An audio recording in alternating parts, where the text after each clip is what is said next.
Y ya estamos en contacto con nuestro amigo Martín Bielicki. Martín, buenas tardes, ¿cómo te va?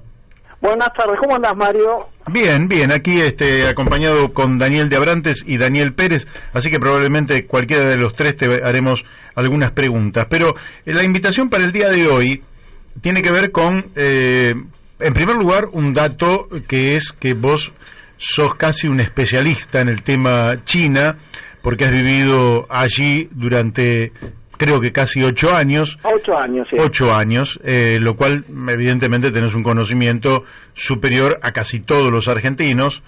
Y el otro día, mientras se hacía un encuentro por la democracia impulsado por el presidente Biden de los Estados Unidos, de pronto parece que a China esto le significó algo y lanzó un libro blanco, Sí. China, democracia que funciona. Y tiene algunos conceptos que son interesantes, pero me gustaría conocer tu opinión sobre este libro que lanzó China y su correspondencia con la realidad. Mira, hay una cuestión básica que tiene que ver con el preámbulo de la Constitución china, y ahora vas a entender por qué. El tema de Taiwán. La Constitución china, en el preámbulo, que es larguísimo, tiene como 5 carillas, ¿viste? Es como la historia de China, no es una especie de consagración de principios. Y en el preámbulo dice que Taiwán forma parte del territorio chino de manera inseparable. Bueno, una serie de enumeraciones que tienen que ver justamente con el hecho de que no renunciarán jamás. Bueno, ¿qué hace Biden? Lo primero que hizo fue invitar a Taiwán, así que fíjate que esto tuvo más que ver con, creo que la invitación a Taiwán, que con el hecho de que nos excluyeran de este evento, simposio, de esta convención por la democracia, ¿no? De hecho, es una cuestión que tiene que ver con posicionamiento de Estados Unidos. Si lo analizamos más en profundidad, no vamos a encontrar que China haya cambiado mucho ni vaya a cambiar. Ahí después podemos entrar en el análisis de qué es y por qué es esta cuestión, ¿no? Pero obviamente que es una cuestión de provocación. Invitar a Taiwán, como ya lo invitaron en su momento a la primera ministra, a la asunción de Biden, pero ellos lo usan no como una cuestión de estrategia geopolítica, sino como una cuestión geoeconómica, ¿no? Es esa lucha de Biden con sus problemas además internos y no mostrarse débil frente a China, que es el rival que ha elegido en este momento para la confrontación. Pero igual es imposible, te vuelvo a insistir, esto lo dicen todos los analistas, todos los sinólogos, que jamás van a poder, no puede darse la coyuntura en términos de la Guerra Fría con Rusia, porque China y Estados Unidos son complementarios en materia económica. Claro. No hay manera de que terminen confrontando, salvo que Estados Unidos, cosa que no va a ocurrir, se le ocurriera la locura de atacar a China, ¿no? Pero esto no da por el tema, desaparecemos todos. Ahora, bueno, aceptando que el desacople económico, tecnológico es virtualmente imposible, aunque al interior de las dos naciones se produzca una lucha por la supremacía tecnológica, por decirlo de alguna manera, y dando por hecho de que eso no ocurra, da la impresión de que China se mete en un debate del que estaba ausente, que es el debate un poco ideológico, y entonces dice algunas cosas sobre la democracia que yo te quiero preguntar. Por ejemplo, dice, el estatus del pueblo como dueño del país es la esencia de la democracia popular. Y esto es un concepto que tiene mucha fuerza. Sí, lo que pasa es que ellos hablan de...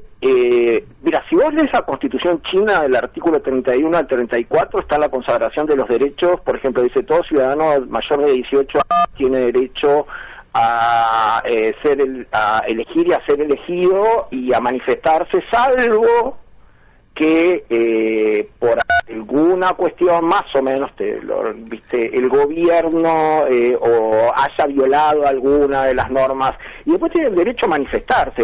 Yo te puedo asegurar que en China no vi una manifestación, salvo cuando se hace el desfile el 1 de octubre, y ni siquiera había el día, mira, cuando es la semana del trabajador, porque ahí es una semana que se toman, la gente se va de vacaciones, así que se aprovecha haciendo que como trabajan para irse.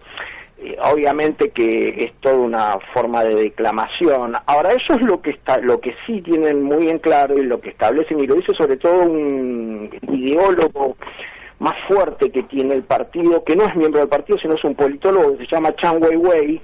Él es un defensor acérrimo de la teoría de que no es un concepto científico, el concepto de democracia, que nadie puede definir de manera estanca lo que es la democracia, y que cada país tiene formas de democracia distintas en función de su cultura. Yo creo que China en eso a nosotros se nos enseñó, y se nos enseña, y yo después lo apliqué al estudio de cualquier país. Cuando empecé a estudiar sinología, te dicen nunca mires a China con ojos de occidental, y menos trates de ir a darle cátedra de lo que es la democracia y de lo que no son ellos, ¿no? Por cualquier ciudadano chino. Los chinos están acostumbrados a un sistema autocrático que tuvo el interregno de un periodo, digamos, de un país que estaba en un caos total, ese siglo y pico, digamos, de la guerra del opio, así que tampoco es un país que, digamos, que en su genética cultural tenga incorporado el fenómeno democrático a la usanza, digamos, de la división de poderes de Montesquieu, pero y tampoco lo vas a ver porque están acostumbrados a un Estado presente, y además hay una cuestión que sí es determinante. Sea lo que sea China, funcione como funcione China, yo lo he visto y lo veo a diario porque sigo la política china y la economía china constantemente, y China mejora. Yo llegué con una China que era el taller del mundo, y hoy día China está produciendo, pero son productos de alta tecnología, y en todos los campos avanza a pasos agigantados. Y el ser trazado, vos sabés que en 5 años los tipos se le ponen a la altura de Estados Unidos, y además tienen una cosa a su favor, que bueno, está bien, obviamente yo soy democrático y no quiero un sistema como el de China para mí, pero a ellos les funciona. Si no, haré como, viste, cuando te dicen andate a vivir a China. Bueno, si uno está de acuerdo, se va a vivir a China y hace su vida, no opina de política, no opina de nada, y nadie lo va a joder, no es que se van a meter en tu vida particular. Si vos no te dedicás a lo que es hoy en día lo que le importa a la sociedad china, la movilidad social, mejorar económicamente, tener crédito, les importa mucho el tema de la contaminación, eso sí es real, pero no sé, realmente no se habla de la cuestión de los derechos democráticos a la usanza occidental. Para preguntarte, simplificando, ¿vos dirías que la población acepta de buen gusto a Xi Jinping como primer mandatario de China? Yo estoy convencido que el éxito del Partido Comunista, más allá de su capacidad de metamorfosis, es impresionante. Es decir, con inteligencia han logrado adaptarse de una manera increíble, pero además tienen un proceso. Ellos prueban primero si funciona en un lugar chico, ¿no? En una provincia más chica. Si les funciona el sistema, lo van llevando y después lo aplican a todo el país. Yo creo que el destino del partido y del pueblo tiene un nexo en común, que es el económico. ¿Viste cuando hablaban es la economía estúpido? Bueno, es la economía estúpido en el mundo. Yo no sé qué pasaría en los países que, viste, más autocráticos del mundo si la economía funcionara. En general no funciona. China es un fenómeno muy particular. Ahora, que no es democrático, no es democrático. Que la Constitución es una proclamación es una declamación de derechos que después en los hechos no se efectivizan, aunque haya hoy en día yo he hablado con gente que vive allá, que se hace consultas por internet respecto a leyes importantes, pero no perdamos de vista que hoy en día el poder ha vuelto a ser absoluto en manos de una sola persona, y esa persona puede ser como Xi Jinping, que parece un tipo muy inteligente, muy centrado, que ha peleado realmente contra la corrupción, que es una de las cuestiones endémicas de China y que la ha perjudicado de una manera impresionante, y que el pueblo realmente estaba muy descontento con eso, y hoy en día Xi Jinping es una popularidad que los líderes occidentales.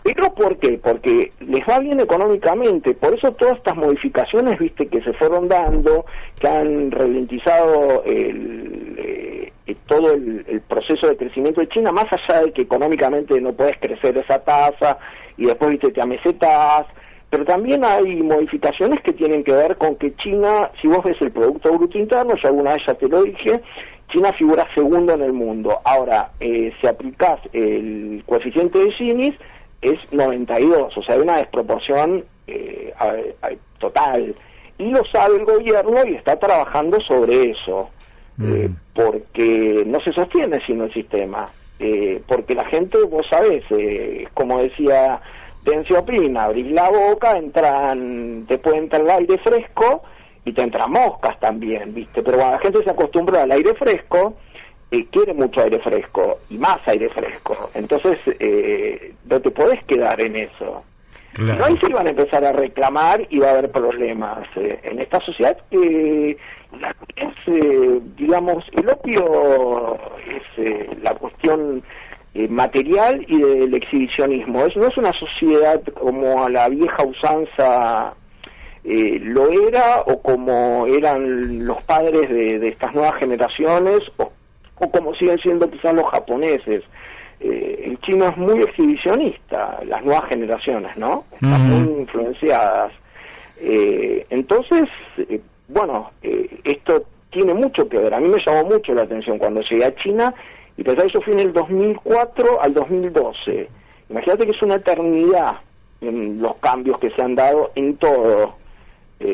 Pero culturalmente en lo que digamos es la esencia y la base sigue siendo el tema del respeto filial, el tema al confucianismo tiene que ver con el respeto a la autoridad, pero siempre y cuando la autoridad, ellos hacen culto a la meritocracia. Eso es una cuestión que no ha quedado de lado. Martín, te va a hacer una pregunta Daniel de Abrantes. Dale. ¿Qué tal, Martín? ¿Qué tal? ¿Cómo estás? Bien, una pregunta de carácter cultural. En tus 8 años viviendo en China, ¿vos notaste alguna vez una discriminación de carácter racista por no ser oriental? No, yo no, pero en ese momento, vos fíjate qué interesante cómo funciona el tema desde el gobierno. Cuando yo llego a China en el 2004, veo Congreso Sino-Africano. Todavía no estaba tan extendido el tema del conocimiento de cómo ya estaba China metida en África muy fuertemente. Y había una connotación fuerte de racismo hacia los negros. En temas, por ejemplo, como yo lo viví, por ejemplo, me preguntaba, cuando iba a alquilar un departamento, yo escuchaba, le preguntaban en chino si éramos negros. Bueno, en estos años cambió totalmente la actitud, hay becas para China, para los negros, es decir, de cualquier país de África, la actitud es los documentales mostrando hasta negros que se casan con chinas, o sea, cambiaron absolutamente. Esto porque el gobierno les conviene mostrar que tiene una política abierta hacia todo el mundo, y entonces esa es la bajada de línea, pero no, nunca, la verdad que nunca, ni yo viví en grandes ciudades, pero yendo al interior del país, ¿sabes qué? Les pareces un personaje extraño, como un perrito. Claro. No se quieren sacar fotos, cosas así, pero no, nunca agresión. Qué bueno. Te digo la segunda pregunta. Decime, el tema o la instalación de los mercados chinos en la Argentina, ¿responde a una política de Estado? ¿Cómo se lee eso desde el punto de vista político? Porque es un fenómeno que obviamente tiene que tener algún trasfondo, no es un caso aislado, sino que son decenas de miles. Y han ocupado, han ocupado una parte del comercio en la Argentina que no sé si ocurre en otras partes del mundo, pero digamos, ¿eso tiene un incentivo por parte del Estado? ¿Lo monitorean desde el Estado chino? ¿O es un proceso cultural, económico, autónomo? No, o sea, naturalmente, los chinos en todo el mundo. Hay un libro que se llama, creo que es La Invasión Silenciosa, donde van desde Egipto. Los tipos estuvieron 2 años recorriendo diversos países del mundo y en todos lados. Es una manera de... en ese momento era una manera de sacar gente del país. Ahora necesitan más gente, viste, por eso la política de los 3 hijos. Pero no hay una cuestión específica con Argentina. En Argentina se dio que empezó a venir la gente de una zona que se llama Fujian. Pues empezaron con los supermercados, le fue bien en eso. No hay ningún incentivo en particular, nada. Y después sí está la cuestión de las grandes empresas que han buscado hacer negocios en la Argentina, pero tampoco les ha ido del todo... están ahí. Están a la espera, pero acá hay muchos recursos naturales que son fundamentales, que lo están explotando también los canadienses, como el tema del litio, ¿no? Pero no, la estrategia de China es a nivel mundial, es expandirse en lo económico, es la ruta y el cinturón de la seda, que es remedar lo que era la famosa ruta de la seda, pero con todo lo que tiene que ver con los medios de transportes actuales, y hacer de China en el 49, que es cuando se cumplen los 100 años de la consagración o de la fundación de la República Popular, la primera economía del mundo, que para muchos ya lo es. Claro. Pero no es una estrategia. China no quiere exportar, tal cual dice Estados Unidos, su forma de cultura o su forma de hacer política, porque no es lo que les conviene. Además no tienen los elementos para hacerlo, porque no tienen el manejo de los medios de comunicación, ¿viste? Claro. Ni de las películas. ¿Quién ve películas chinas? A los chinos les venden el modelo americano, quizás, en algunas cosas. Pero están entrando, te cuento que, te digo, supermercados chinos en Argentina son 8.000 autoservicios. Sí. Pero te cuento que desde el punto de vista cultural, hay algunas novedades. Por ejemplo, mi mamá mira algunas series chinas y el otro día se emocionó porque en una de esas series hablan de una poesía de Federico García Lorca. Sí. Y reivindican la poesía de Federico García Lorca en China, y la verdad es que suena como extraño que los chinos lean a un poeta español, pero sin embargo todo esto son puentes culturales que dan la impresión de que no sé si tienen digamos un objeto geopolítico o simplemente naturalmente se dan estos vínculos con otros países y China busca la amistad y buenos negocios con otros países y no una actitud imperialista. Mira, hay una cuestión que yo descubrí cuando fui a China, que me hablaban, obviamente te estoy hablando de la gente que en las universidades, de Borges, y de hecho encontré acá en una librería de libros usados en Porredón y Santa Fe la colección de obras de Borges en chino. Dije, ¿quién la va a comprar? Y en un momento dije, bueno, me voy a ir a comprar uno para tenerlo, viste, como decir, bueno, una cosa exótica. La habían vendido a los pocos días, 6 días, claro. Es esa gente que junta las traducciones en árabe, las traducciones, cosas que no hay.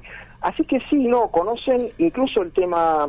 Hay un director de Hong Kong que está muy influenciado por García Márquez. El realismo mágico, la imagen, es decir, la escritura de Borges también. Sí, Martín, sí. te o sea, como comentario, Borges prologó un libro que se llama Para una versión de Lichín, la edición española de la traducción de Richard Wilhelm. Es un poema hermoso. Sí, es que Borges tenía toda esa... Yo lo descubrí a través de, no sé si te acordás, cuando sacaron la biblioteca de Borges, que él decía que él era un mal escritor, pero un excelente lector, que lo que podía hacer era recomendarte libros.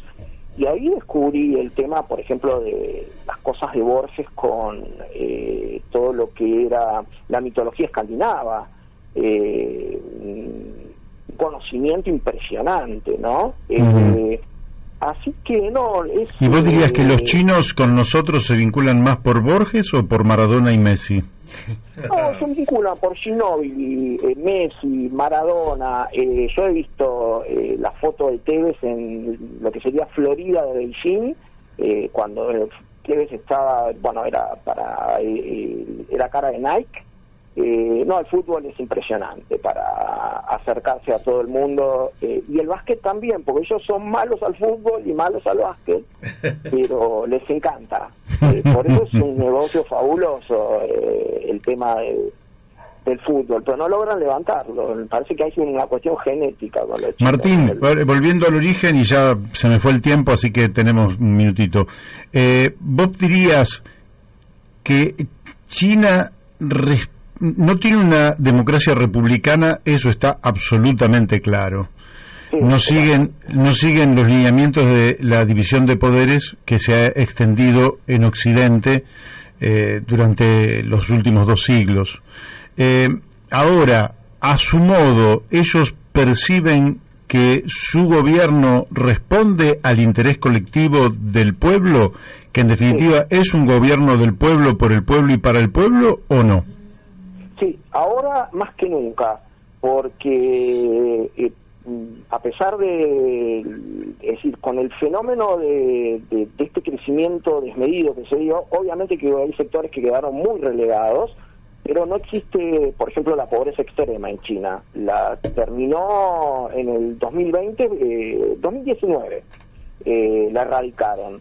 Hay gente obviamente más pobre, no se busca que no haya gente rica, y lo que se busca es que no haya gente pobre. Claro. Y equilibrar. Sería una especie de fenómeno de un Estado presente, pero a la China, ¿no? Con un partido comunista, porque ahora lo dice la Constitución. El timonel de esto no es Xi Jinping, sino el guía de todo esto es el Partido Comunista Chino. Ahora le dicen el timonel a Xi Jinping también. Claro. Remedando a Mao, pero bueno, es el fenómeno que les ha funcionado, y tenés realmente movilidad social y la posibilidad de prosperar. Martín, nos están echando. Vamos a volver a charlar. Fue muy interesante lo que nos comentaste por este concepto de la democracia y del libro blanco, y seguramente en otro momento vamos a charlar, te vamos a preguntar sobre el funcionamiento de ese partido gigante que es el Partido Comunista Chino, pero eso lo dejamos para otra oportunidad. Por ahora te mandamos un fuerte abrazo, también otro para tu papá, José Bielicki. Te deseamos felices fiestas y que empieces muy bien el 2022. Dale, igualmente, que tengan un muy buen año. Gracias. Hasta luego. Hasta luego. Bueno, hemos hablado con Martín Bielicki y nos despedimos.